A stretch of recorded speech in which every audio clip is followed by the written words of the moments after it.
Hello friends, welcome to my channel. আমার চ্যানেলে আপনাদের সবাইকে স্বাগত জানাই। আমাকে অনেকেই রিকোয়েস্ট করে যে আমি কিছু বেকড আইটেমস যেন পোস্ট করি আমার চ্যানেলে।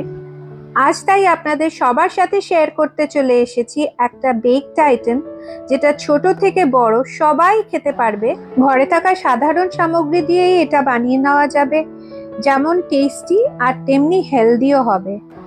তাহলে চলুন কথা না বাড়িয়ে দেখে নেওয়া যাক এই হেলদি অ্যাপল বানস গুলো আমি কিভাবে তৈরি করেছি। প্রথমেই বানস গুলোর জন্য একটা ফিলিং তৈরি করে নেব। তার জন্য আমি নিয়েছি 4টে আপেল। এখানে আমি 2টো আপেলের খোসা ছাড়িয়ে নিয়েছি আর 2টো আপেলের খোসা রেখে দিয়েছি। তবে আপনারা চাইলে সব আপেলের খোসা ছাড়িয়েও করতে পারেন ফিলিংটা।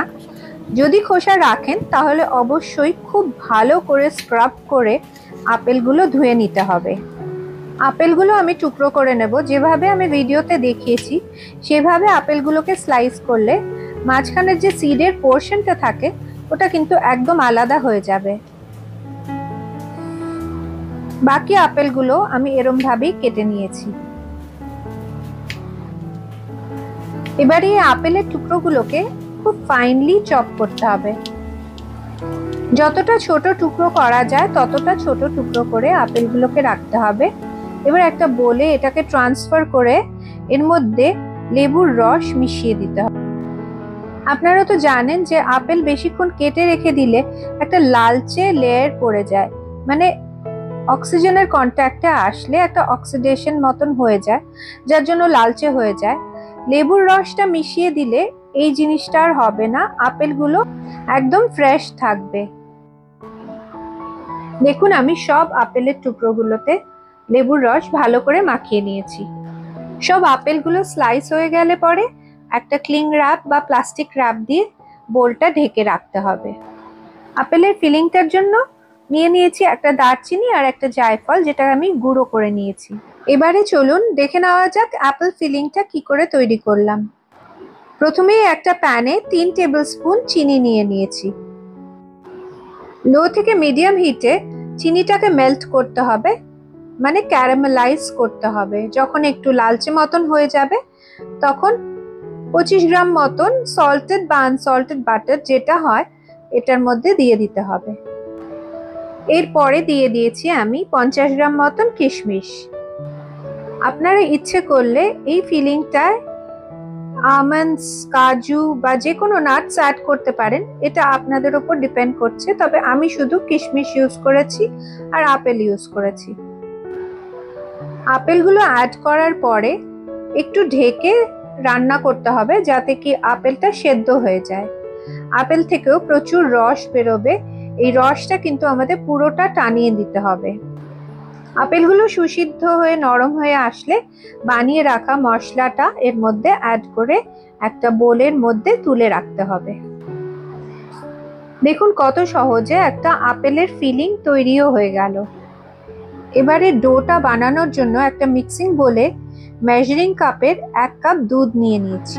দুধের টেম্পারেচারটা কিন্তু হালকা গরম হতে হবে, মানে লিউক ওয়ার্ম হতে হবে। এর মধ্যে মিশিয়ে দিয়েছি 1.5 টেবিল স্পুন মতন চিনি। দুধের সাথে চিনিটা একটু মিক্স করে তার মধ্যে 1 table spoon dry instant east দিয়ে দিয়েছি। ইস্টটা অ্যাক্টিভেট করার জন্য 5 থেকে 6 মিনিট বোলটা ঢাকনা দিয়ে রেখে দিতে হবে। কিছুক্ষণ পরে দেখবেন যে ইস্টটা ফুলে গেছে, মানে ব্লুম করে গেছে। এবার এর মধ্যে দিয়ে দিয়েছি 1 tablespoon refined vegetable oil. বোলটার উপর একটা বড় ছাঁকনি প্লেস করে তার মধ্যে দিয়ে দিয়েছি মেজারিং কাপের 2 কাপ ময়দা। এবারে ময়দাটা ভালো করে ছেঁকে নিয়ে এর মধ্যে 1/4 টিস্পুন নুন দিয়ে দিয়েছি। এবারে একটা স্প্যাটুলার সাহায্যে ডোটা ভালো করে মাখতে হবে। স্প্যাটুলা দিয়ে মাখার পরে দেখবেন যে ডো একটা নরম ডো মতন তৈরি হয়েছে। এবারে এর মধ্যে আমি অ্যাড করে দিয়েছি 2 টেবিল স্পুন মাখন। এটা আমি আনসল্টেড বাটার ইউজ করেছি। এবারে হাতের সাহায্যে মাখনটা ডোটার সাথে খুব ভালোভাবে ঠেসে ঠেসে মিশিয়ে দিতে হবে। একটা পরিষ্কার বোল নিতে হবে, সেটা মাখন দিয়ে একটু মাখিয়ে নিতে হবে, গ্রিস করে দিতে হবে। এবারে ডোটাকে বোলটার মধ্যে প্লেস করে একটা ক্লিং র্যাপ বা প্লাস্টিক র্যাপ দিয়ে ঢেকে একটু গরম জায়গায় এটাকে রেখে দিতে হবে। এরকম ভাবে আধ ঘন্টা রাখার পরে দেখবেন যে ডোটার ভলিউমটা ডাবল হয়ে গেছে। এবার পাঞ্চ করে এই ডো থেকে যে ভেতরে যে হাওয়াটা আছে ওটাকে বের করে দিতে হবে। এবার একটি ওয়ার্ক সারফেসে ডোটাকে নিয়ে একটু ময়দার সাহায্যে খুব ভালো করে ঠেসে ঠেসে মাখতে হবে। যেমন ভাবে আমি ভিডিওতে দেখিয়েছি সেইভাবে ডোটাকে একটু দু হাতে স্ট্রেচ করে করে মাখতে হবে যাতে গ্লুটেন ফর্ম করে।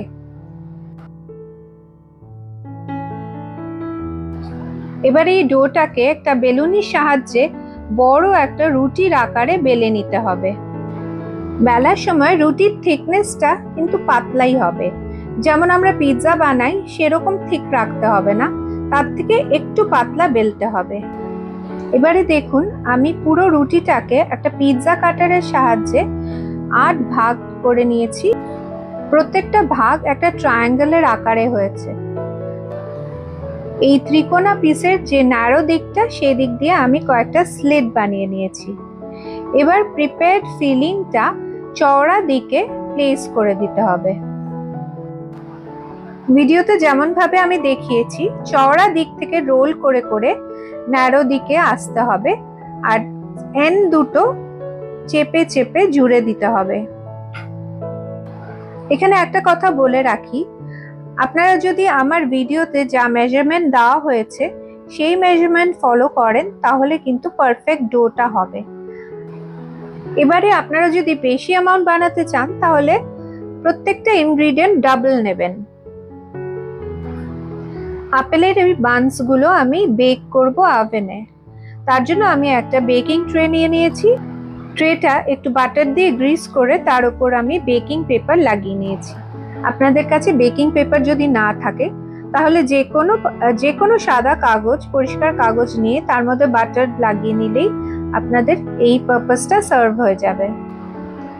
একটুখানি দুধ নিয়ে বানসগুলোর ওপর ব্রাশ করে দিতে হবে, এটাকে বলে মিল্ক ওয়াশ। ডিম দিয়েও আপনারা করতে পারেন, এটা একটা কালার আনে বানসগুলোর উপর।